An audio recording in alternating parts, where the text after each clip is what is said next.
Swayam Prabha. Digital India. Educated India.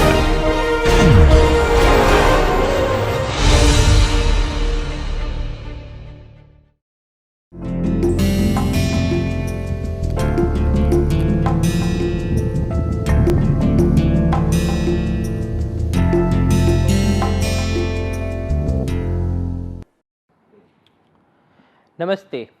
This is the week of for introductions, and we shall recap many of the formulae that you already know. This way everybody is on the same platform for better understanding of the topics. A triangle is a plane figure with 3 sides and 3 angles.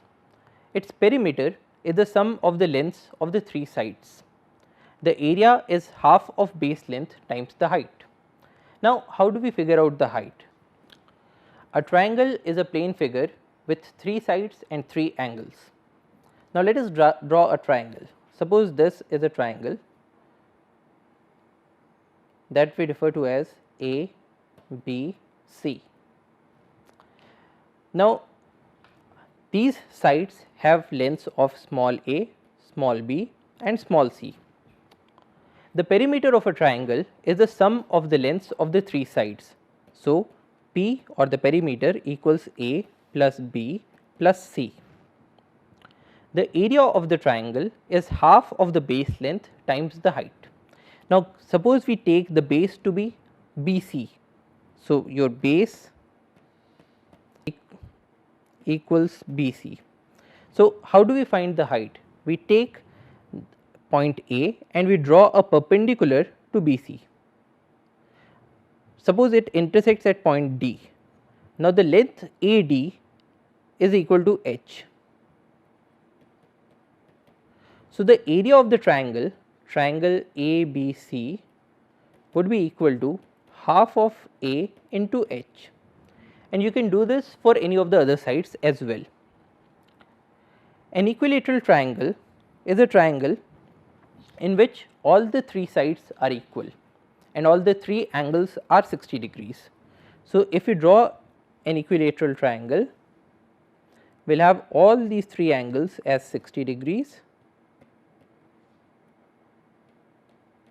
and all the sides are of the same length. Suppose we call it as small a. So, its perimeter would be a plus a plus a or thrice of a, that is 3 times the length of a side. The area of an equilateral triangle can be found by using this formula: A equals root 3 by 4 times a square. A rectangle on the other hand is a plane figure with 4 sides and 4 right angles. Now, suppose we call this rectangle ABCD. Now, it has got 4 sides. AB is equal to CD and both of these are parallel, that is AB is parallel to CD. Similarly, AD is equal to BC and AD is parallel to BC. So, the opposite sides are equal and the opposite sides are parallel. All the angles are 90 degrees.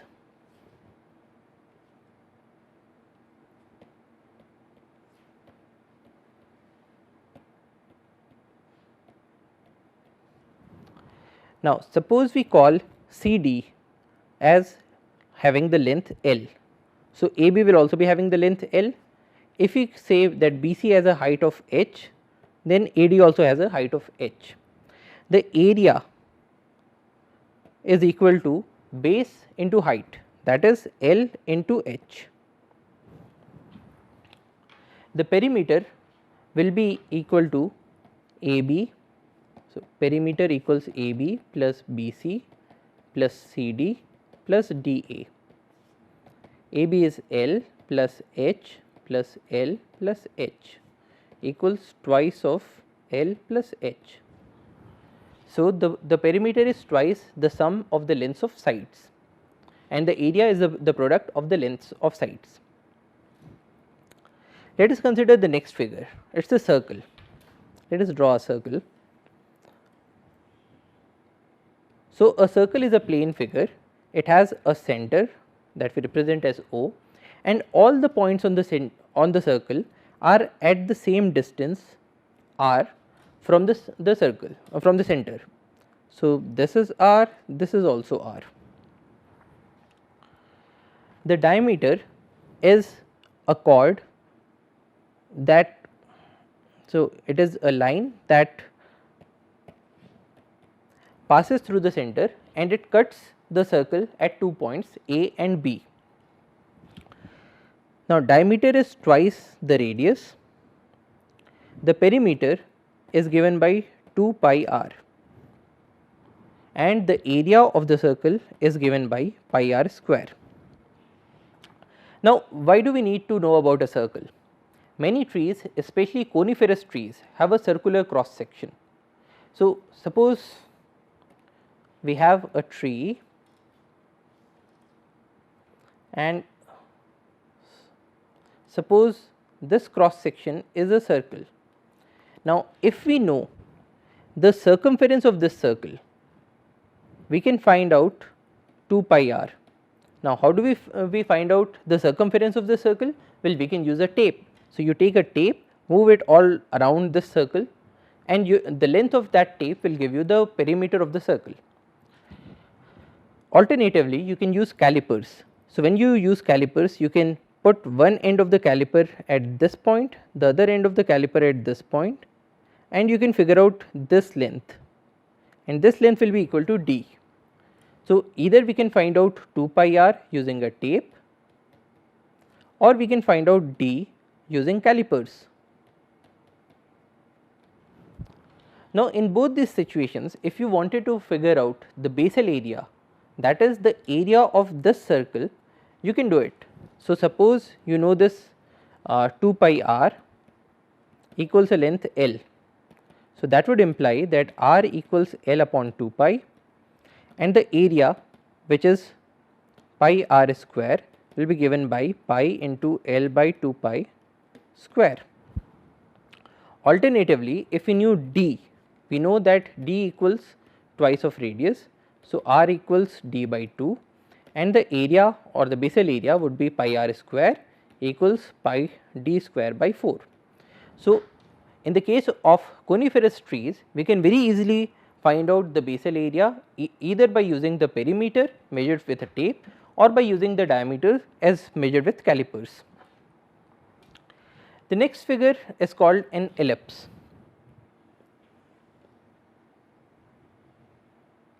Now, an ellipse is a plane figure in the form of a regular oval. So, it has got two origins, let us call it O1 and O2, and all the points on this ellipse are such that the length L1 plus L2, every point A on this ellipse to these origins O1 and O2. So, if we so in the case of an ellipse, L1 plus L2 is a constant.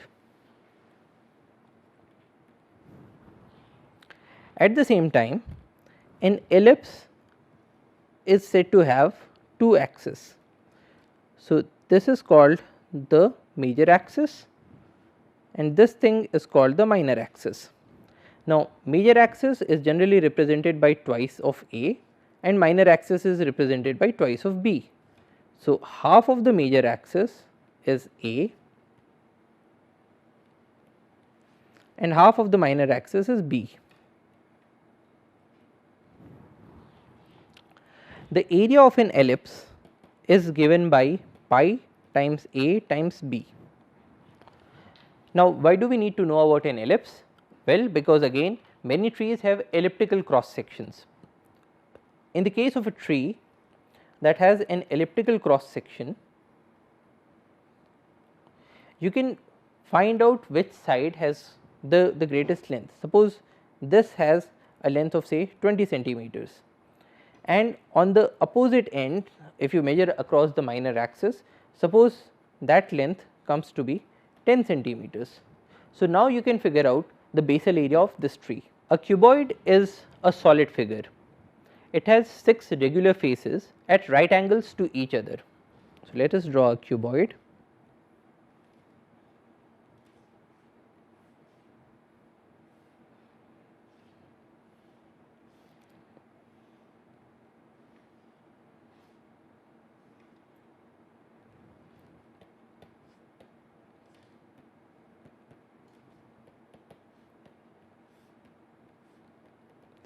So, now this cuboid has got 6 faces A, B, C, D, A, B, E, F, E, F, G, H, G, H, D, C, B, F, G, C and A, E, H, D. So, it has got 6 faces. The opposite faces are parallel to each other and the faces that are adjacent to each other are at right angles. A cuboid is said to have a length, a breadth and a height.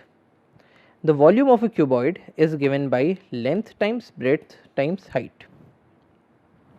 The area of a lateral surface, so suppose we consider a lateral surface as B, F, G, C.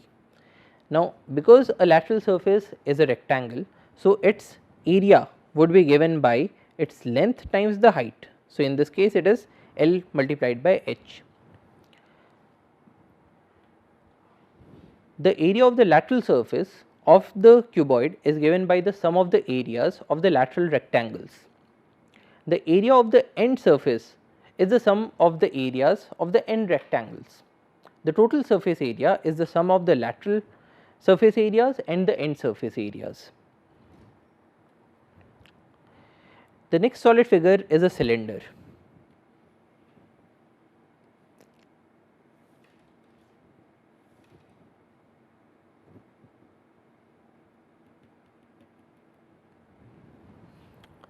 Now, you can construct a cylinder by taking a circle and moving it perpendicular to the circle.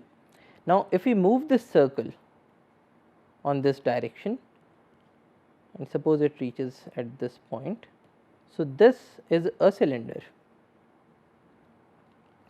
Alternatively, you can construct a cylinder by taking a rectangle and rolling it so that both these edges E1 and E2 get jointed together.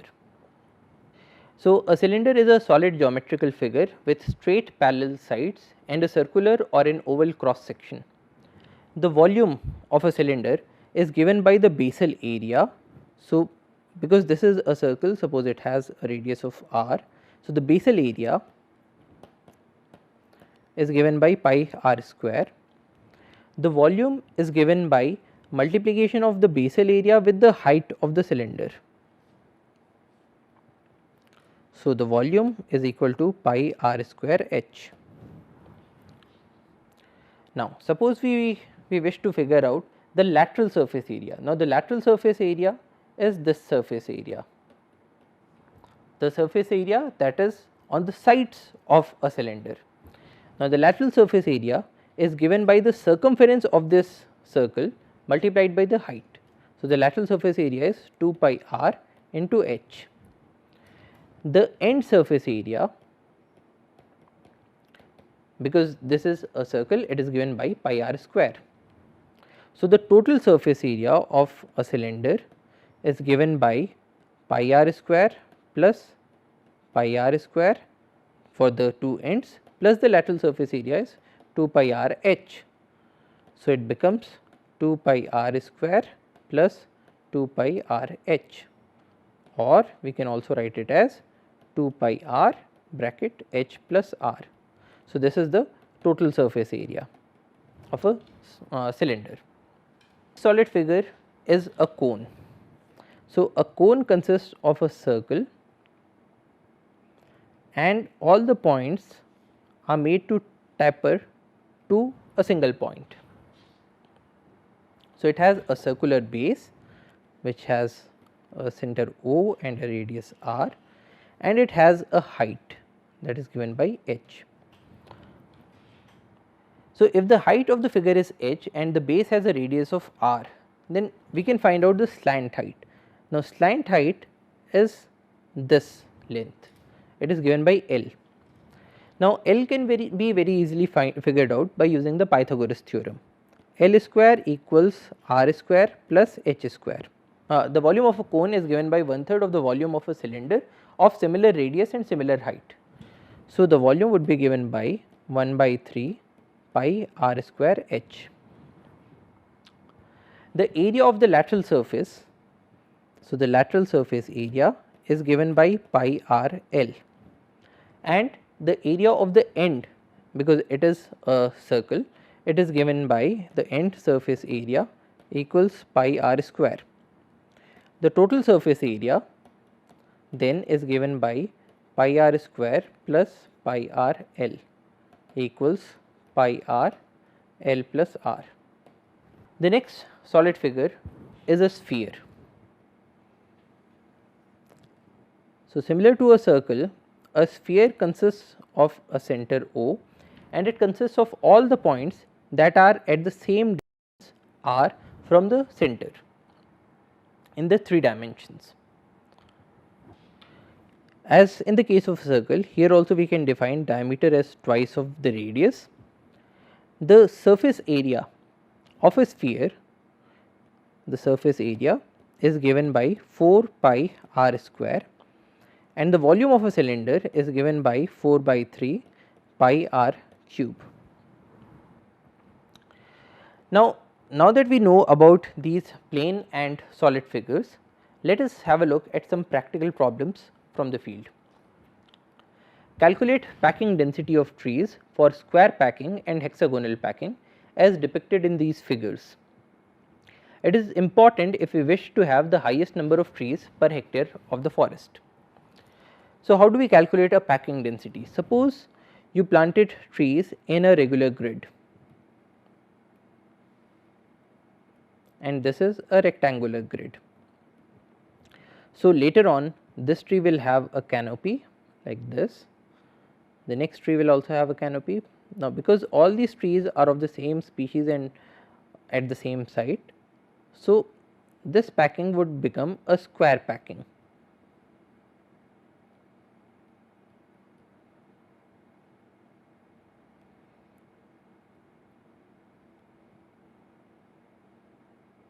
Now, we wish to figure out how much of the area of the land is covered by these canopies. So, how do we do it? Consider just 4 points, and we have circles there,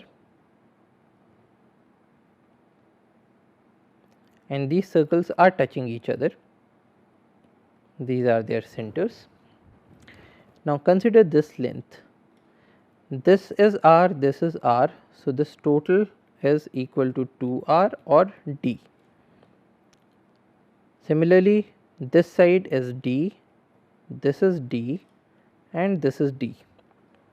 So, in this case, if we consider this square, that is a, b, c, d.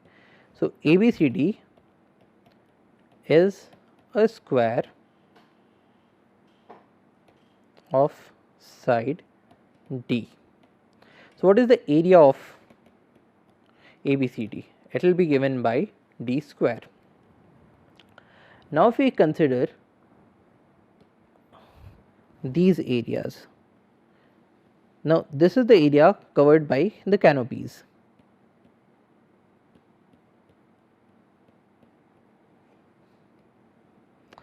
Now, this area is 1/4 of a circle. So, this is a quarter circle.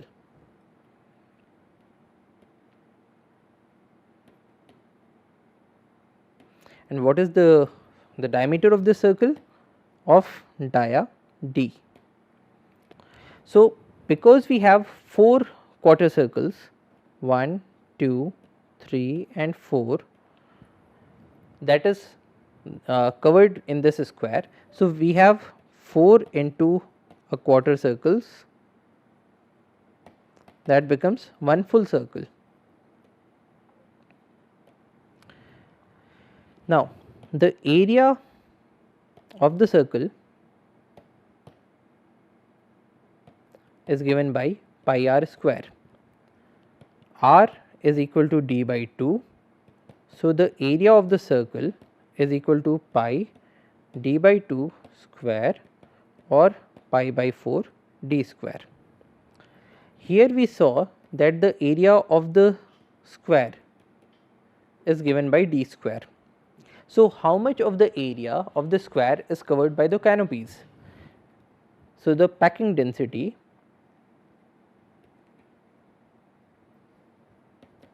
is given by the area covered by the circles divided by the area of the square, which is pi by 4 d square by d square, these get cancelled out, is equal to pi by 4.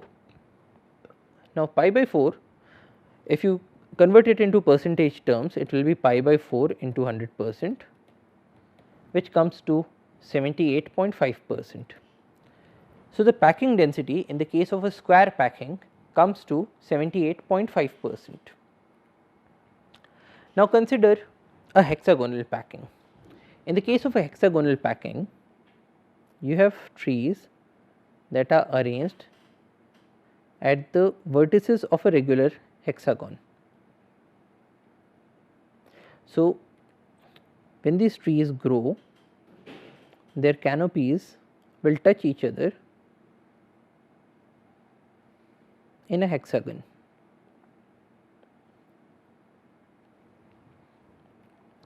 Now, this hexagon will further go out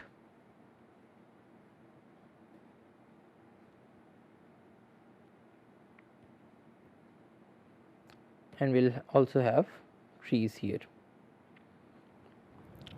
Now, the point here is to figure out the area that is covered by these hexagons.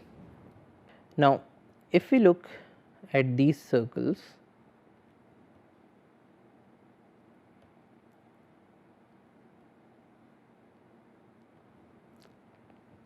and we also have a point at the center that is touching all the other canopies, right. So, in this case, if we look at this portion, we have 3 circles that are touching each other. Now, what is this length? Is again d, because it is r plus r. This length again is d, this length again is d. So, essentially what we have here is we have an equilateral triangle that has 3 canopies.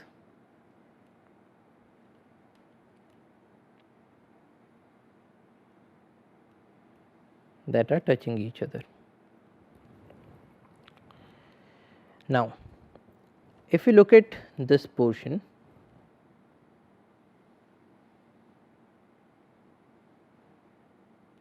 the angle subtended here is 60 degrees, because it is the angle of an equilateral triangle. If you take a ray and if you make it go all around it, it becomes 360 degrees. So, what about this sector that is covering only 60 degrees? So, it becomes 60 upon 360 degrees, or 1 by 6 of a circle. So, this region is 1/6 of a circle. Now, in this triangle, we have 3 such 1/6 circles. So, let us call this triangle O1, O2, O3. Now, this triangle has a diameter of, has a side of d. Now, because this is an equilateral triangle, the area of the triangle is given by root 3 by 4 into the side square, which in this case is d square. If we consider these 3 sectors of the circles, so these 3, you have sector 1, sector 2 and sector 3, and all these 3 sectors are 1/6 of a circle. So, we have 3 into 1 by 6 circles, or we have half circle here of dia d. Now, the area covered by the canopies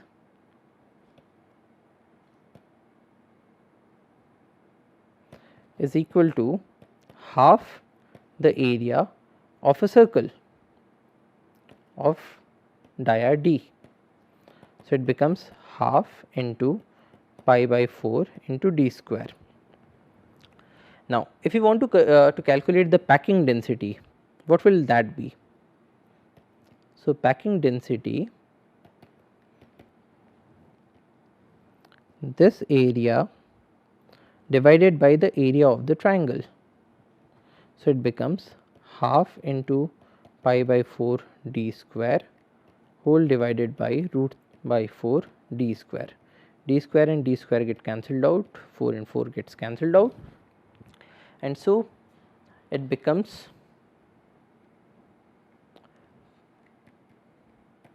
pi by 8 into is pi d square by 8, and this thing is root 3 by 4 into d square. So, d square and d square get cancelled out, and this area becomes pi by 8 into 4 by root 3, or when expressed in percentage terms, it becomes 90.6%. So, in the last slide we saw that the packing density in the case of a square packing is 78.5%. So, if you consider a square packing, density is 78.5%, whereas in the case of a hexagonal,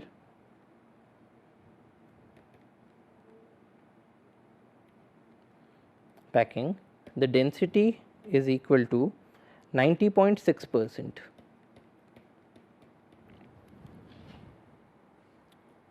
Thus, a hexagonal packing will give us a higher number of trees per hectare of the forest as compared to the square packing, and which is why a hexagonal packing is preferred when we want to extract as much of the wood as possible from the stands.